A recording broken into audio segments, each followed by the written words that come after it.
Good evening. I am here recording my first video in a series that I am going to be calling Fascia Story Time with Dr. Kate Oland. And you know what I'm going to do? I'm going to start reading you excerpts from my favorite fascia book, Anatomy Trains by Thomas Myers. I'm going to start with Appendix 1, a fascial reader. Let's begin. The following pages are designed to set the current widespread use of the word fascia into context.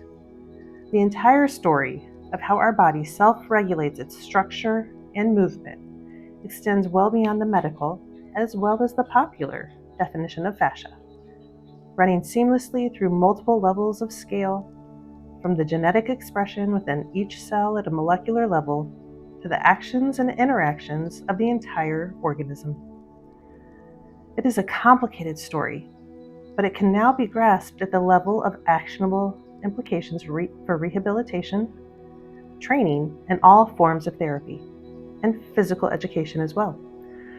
How will the next generation of children learn to inhabit their bodies?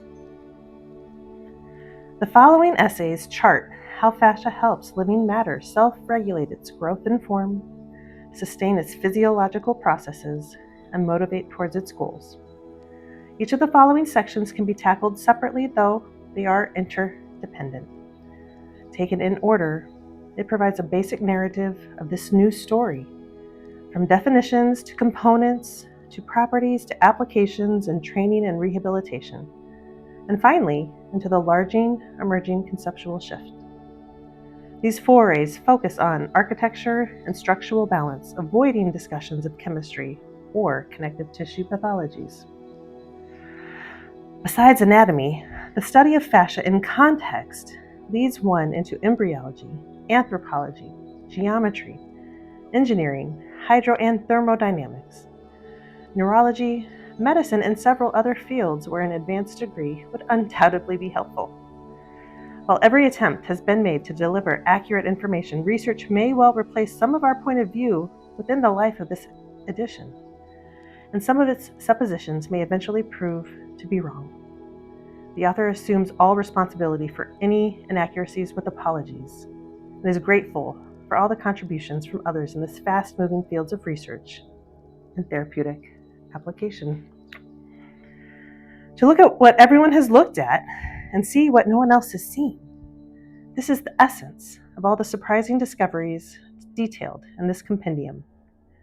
In Chapter 1, we showed the anatomy trains as part of the historical unfolding of this new understanding, building on previous ideas of kinetic chains, fascial continuities, the neurology of sensing and moving, and systems theory in general. Here, we continue dismantling the musculoskeletal structure concept to build a new world according to fascia. At the very basic level, what do we miss if we follow the standard model implied by the fascia dissing term musculoskeletal? In the current model, muscles are seen to attach only at their proximal and distal ends and only to bones, with origin and insertion. This notional single muscle, Newton-Borelli leverage biomechanics we have used for the last 400 years ignores three attachments that all muscles have with a strong effect on in vivo biomechanics. The longitudinal connections explored in this book, as well as the fascial slings work of Fleming and Lee.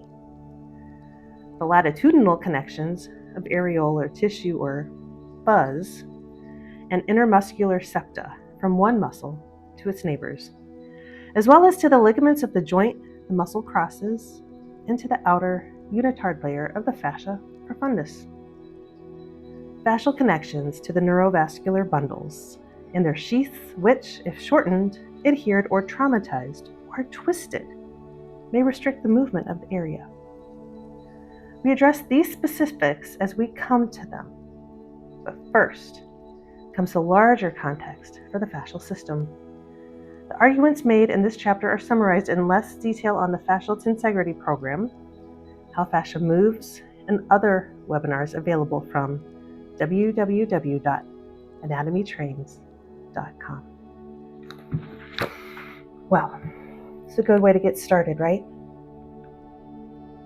You can follow me here if you want to hear more about fascia. And next, we're going to lead into definitions. Thanks for joining.